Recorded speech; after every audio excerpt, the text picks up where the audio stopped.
about 8 years and have never paid more than $300 for 4-bedroom houses.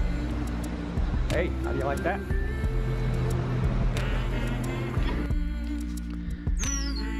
Okay, in this video we're going to cover the challenges that most gringos have when they go abroad. This is not just about Ecuador. I cover several different places and I go full circle, and so stay with the video and you won't be disappointed. Thanks.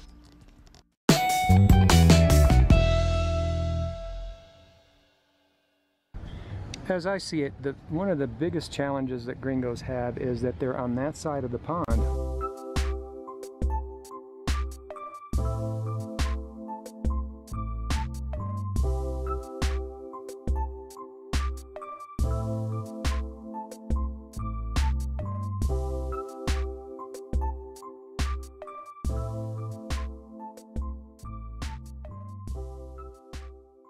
One of the biggest challenges that gringos have is that they're on that side of the pond. Like when I showed you guys that we got a Christmas card and they thought it was going to get here for Christmas and they mailed it December 11th, and of course it didn't get here till February. That's because they're on that side of the pond. So when you're watching videos online, it's presented in a certain way as if it's authoritative, and you don't know the difference because you're on that side of the pond.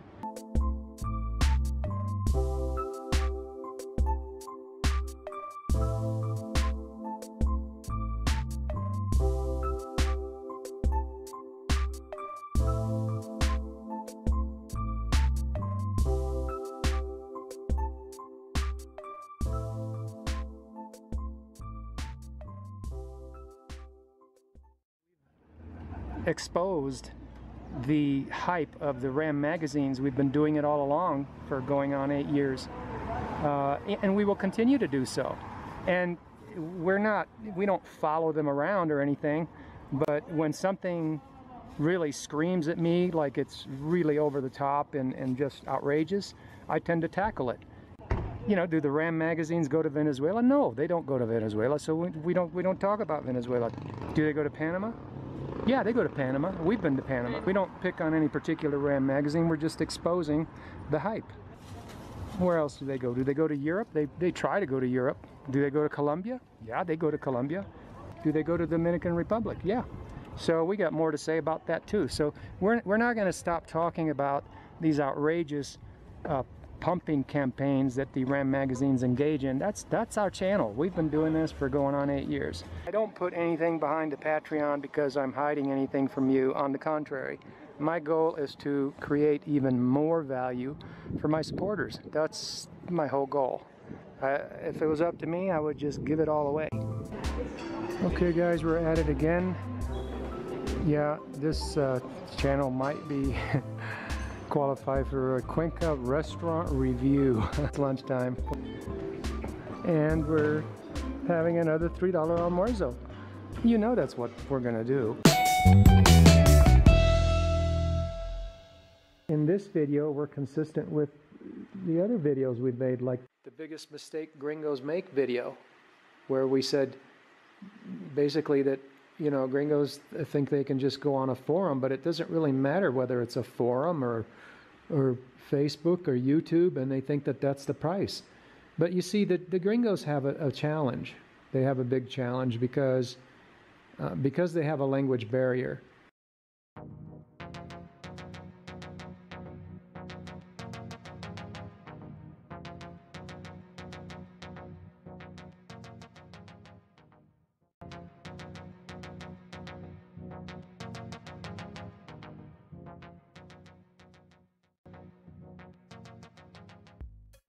But, you know, for the gringos to say, well, you know, I'm watching these videos, or I'm going on YouTube, or I'm going on Facebook, or I'm going on this forum, and I'm being told that this is the price on something, when, you know, you've got a clear wall that's a barrier, because what the gringos are doing is they're relying on what?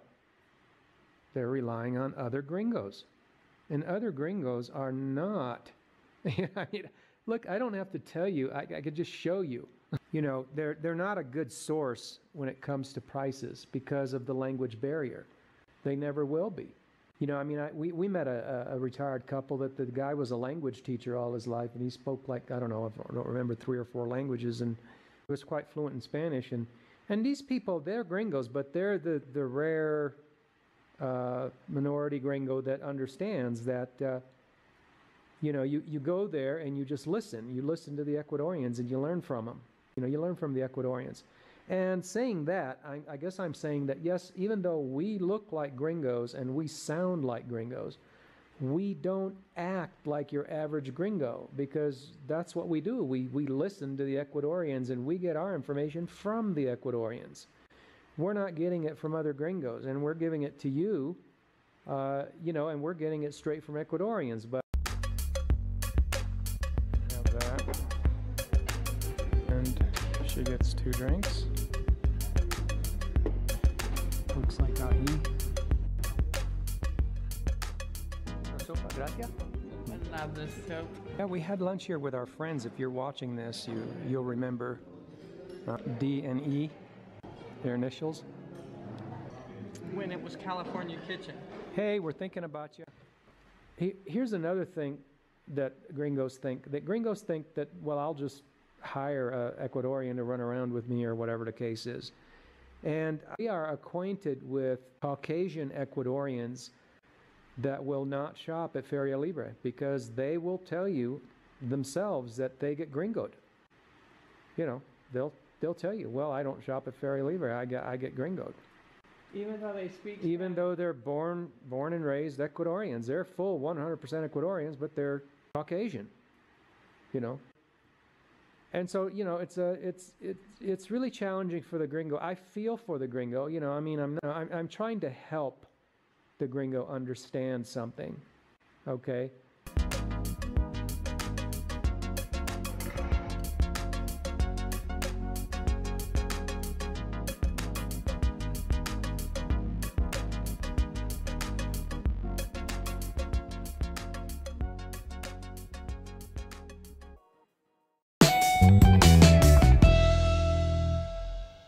I also want to take this a step further and say the channel, if you're new to this channel, it's not just about prices and for frugal folk. It's for everyone, including moneyed people, people that are well off and such. And I can't go into everything in this video because I have over 1,000 videos already, but there are consequences for being somebody that's well off, that comes into a culture that is normally understood to be, you know, not as well off. Let's just say what it is. I'm not saying there aren't wealthy people in Ecuador or Ecuadorians. I'm not saying that. I'm just saying that on a plain level, on a general level, you know, you've got a people. Obviously, the you know, if you go, I'll show you on the webpage. I'm going to show you in a minute, but the household income in Ecuador has gone from $8,000 a year to $11,000 a year in almost 8 years. Okay, in the States it has gone from $44,000 to $50,000 as far as median household income. So that's the difference. I mean, you're talking a 4-fold level, and that's where the rule of 3 and 4 comes from that we talk about. And so I'm saying that if you're a well-off gringo, we have information that applies to you. And yeah, we do focus a lot on prices, and we are professional frugalists, and we have been pretty much all our lives, and we're literally pros at it.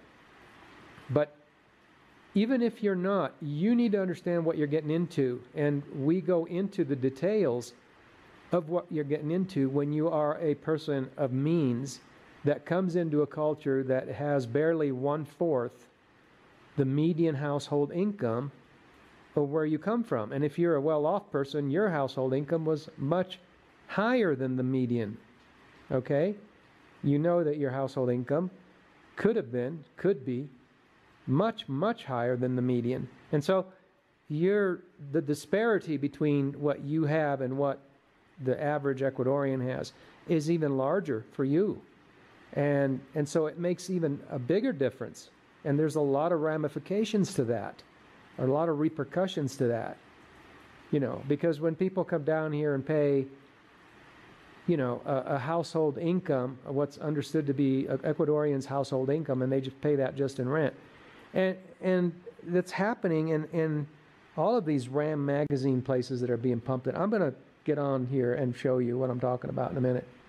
But the biggest challenge that gringos have is, you know, you can overcome these challenges. There are like a number of steps that gringos can take, and I'll get into that too.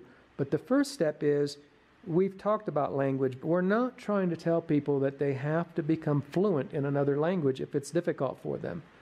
But what we are saying is that you should at least get by in Spanish. Because when I first moved to Ecuador almost 8 years ago, I didn't know any Spanish at all. But within 6 months, I was barely getting by, and I was already negotiating and this kind of thing.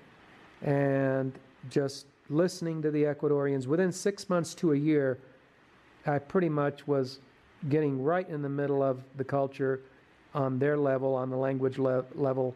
And I dare say a lot of Ecuadorians have told us that, gee, you guys are doing pretty good. You're paying almost what we pay.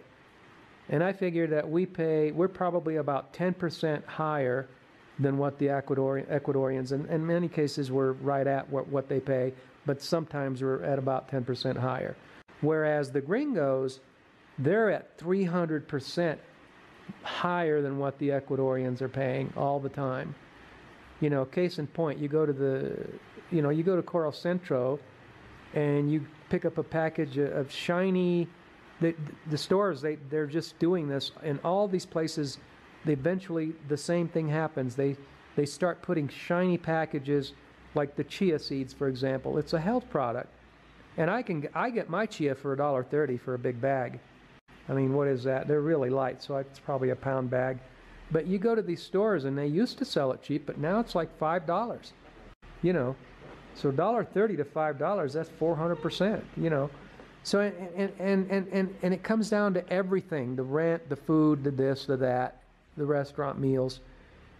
And you might say, who cares? I've got the budget for it. But this channel, we go into what the ramifications are for people that are well off, that come into a culture that is 1/4 or less their means, or a lot less, because that's just comparing it to the median, as I said earlier. You know, if your household income was over, if it was 6 figures instead of 5, then you're 10 times the median income of Ecuadorians. So now we've got a huge disparity. And I'll show you what that does to these cultures, and how that bounces back towards the gringo. What does it do to the gringo in the long run? And when I say what does it do to the gringo, I'm not talking about what does it do just to the people that have the means and are well off. Because when we come to these places and we're a gringo, we are all seen as the same. We all look the same, talk the same, and even though like we don't act the same, this is what another thing our channel's about, is showing you the ins and outs of what it's like to constantly be considered a tourist, and constantly be considered as someone that willingly will pay 300% more, or 100% more, or whatever the case may be. And there are more repercussions, not just price, and I'll get to that. I know I keep saying I'll get to that, but I want to get to that.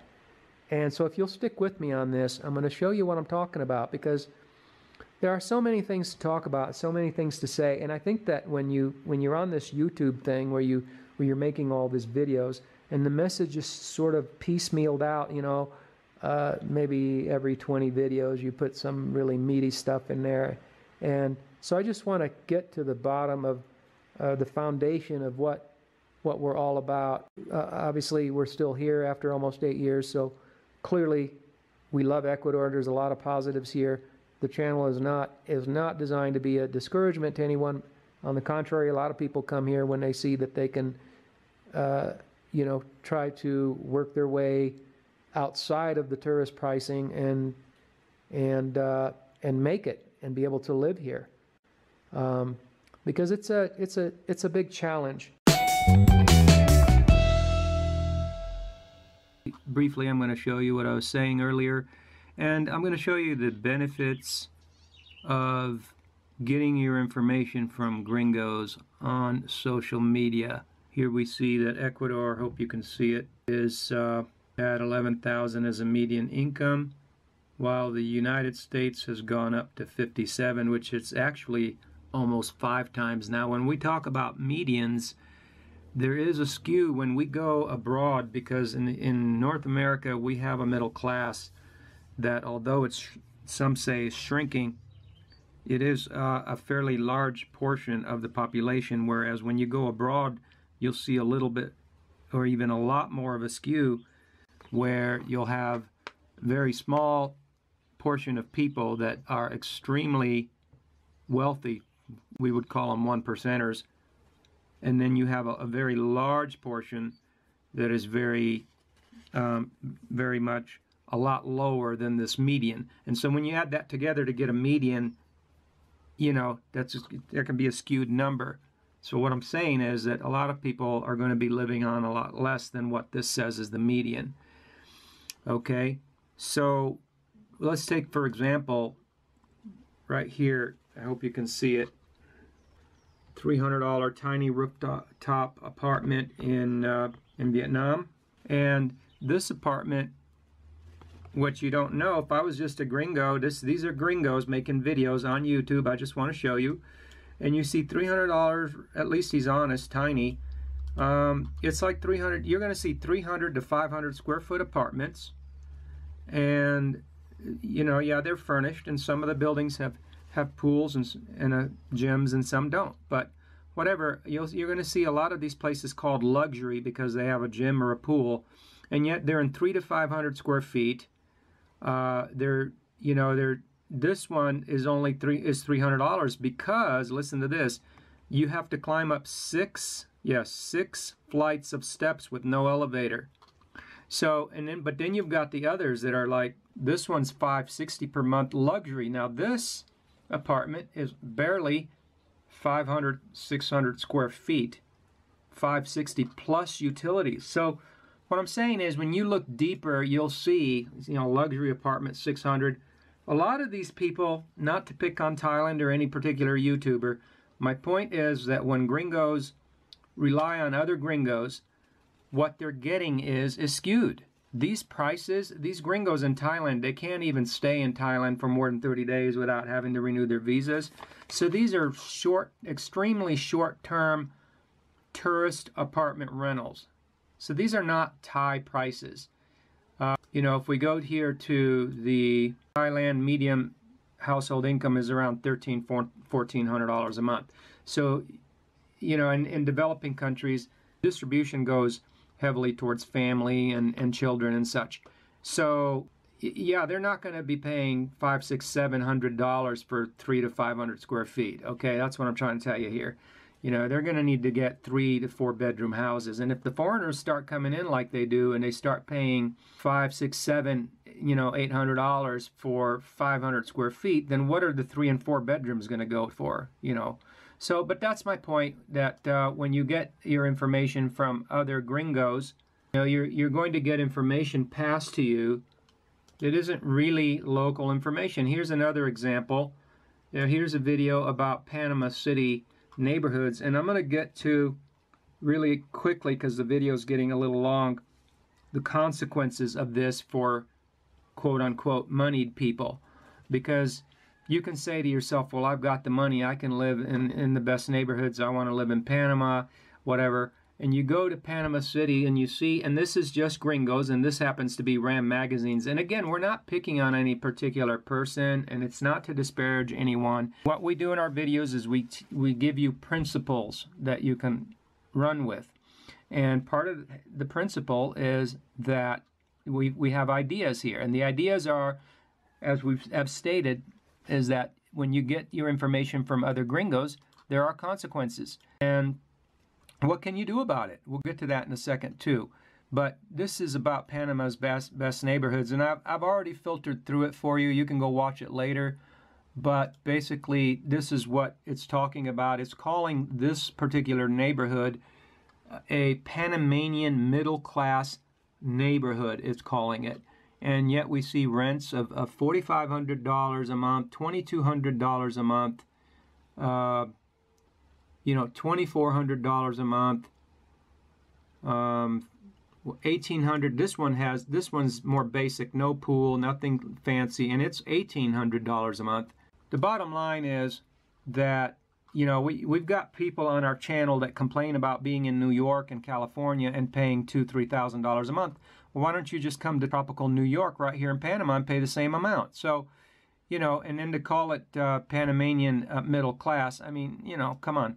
So, you know, that's what you have to look forward to when you have just throngs of people showing up that don't care about prices, don't care about money, don't care about locals and what they pay, don't bother to learn the language. So this is one of the repercussions. This is part of what the disparity does. I don't expect you to just automatically understand or accept, I should say, everything that's being presented, because if this is the first time you're hearing this kind of thing, humans aren't built that way. They have sort of a filter, and they need to hear the information and confirm it, you know, over and over. And we do that on our channel. We do that very well. Let me show you some more. And I've already shown you in a different video the Dominican Republic. This is just a 2-bedroom for $750. This one's $1,000 furnished. These are just apartments. And here's a 2-bedroom, only 72 meters, which is 800 square feet for $850. Guys, I'm going to give you another rule of thumb here. If you're paying $100 a foot for rentals, you're paying tourist prices, okay? Bottom line. Okay, so I want to end the video here on this note. Here's a veteran expat to Panama City. This has to do with the fact that Panama has been pumped by Ram magazines since the early 2000s. And this guy says, been traveling to Panama for the last decade. He said this in 2010. So he's been coming to Panama from just before when the Retire Abroad media and magazines started pumping it. And he says there's been an erosion in safety over the last 3 years.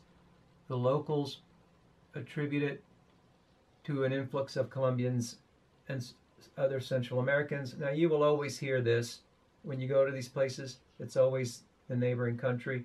And that observation is purely anecdotal and cannot be validated by me. And then he goes on to describe his brush with crime in Panama City. And since then, as you know, the crime has gotten even worse. But I just wanted to give you a little snippet so that you know, you can start connecting the dots and doing the research, and we're here to help you do that. I just want to be clear that our channel is about principles, and we discuss and dissect ideas and principles. And the idea and the principle that places should be pumped to the world, to wealthy people, and they should go play rich man in a poor man's pond, you know, kind of thing, that there's no repercussions at all over it, is just not accurate whatsoever. If you're new to the channel, you know, you'll see people that maybe are a little bit new to the channel. They'll ask us questions, you know, like, well, where can I get cheap insurance, and where can I get this, and where can I get that? And if you, you know, if you go through our videos, you'll see that we try to expose that that's just a method that the gringo uses when he comes to these places because of the language barrier. And it is part of the way things are done that are within this vicious circle. Because when things are put on lists like that, and just you know, all you're doing is you're just funneling people that don't speak the language and have more money to one particular vendor, and that doesn't work either. So you know, all it does is just blow up the prices. So no, we never give out information like that. Let me just briefly, I want to end this video, but this is, again, this is not to disparage anyone. We love you guys. We know that you guys are doing the best you can. This is not about you. I'm just using this as an example But we had a kind lady that purchased our do-it-yourself Cuenca Landing guide, and in the guide we actually list what the prices are that a person, what the local rates are for dental care. Yes, what the Ecuadorians pay. Yes, we actually list all of the procedures and the prices in the guide. And I recently confirmed it through Ecuadorians. I do this. I talk to Ecuadorians and ask them, well, they'll say, well, I had my tooth cleaned or I had a filling put in. And I say, well, what did you pay? And they'll tell me. So that confirms the prices. They're not old. And they're you know, the prices are still intact. And so the lady had the guide and she had the list of prices. And we tell people in the guide, just print the thing out and take it with you, you know, and then you'll know. But instead of doing that, what happened is the lady emails us, says, I'm being quoted $100 to get a filling. You know, what should I do? Don't you have somewhere where I can go do this? And I'm like, okay, look, I'm giving you an idea here, a principle. I'm telling you this is what the locals pay. And I'm just highlighting this to say the difficulty that the gringos have because of their language barrier, you know. And so, you know, and it turns out she was going to an English-speaking dentist. So, yeah, you go to an English-speaking dentist, you're going to pay American prices, okay? So I try to help people with ideas and principles, and then you need to take these ideas and principles and put them to work in your life, you know, because if you're straddling the fence and you got one foot on this side, but then you got, you know, your other foot on the Gringo Vicious Circle side, then you're just not really going to make any progress. So I'm here to help you guys. Thank you for staying with me on the video. There's a lot more information in our Patreon. Also, we have a Patreon to deliver even more value to those that value and appreciate the channel.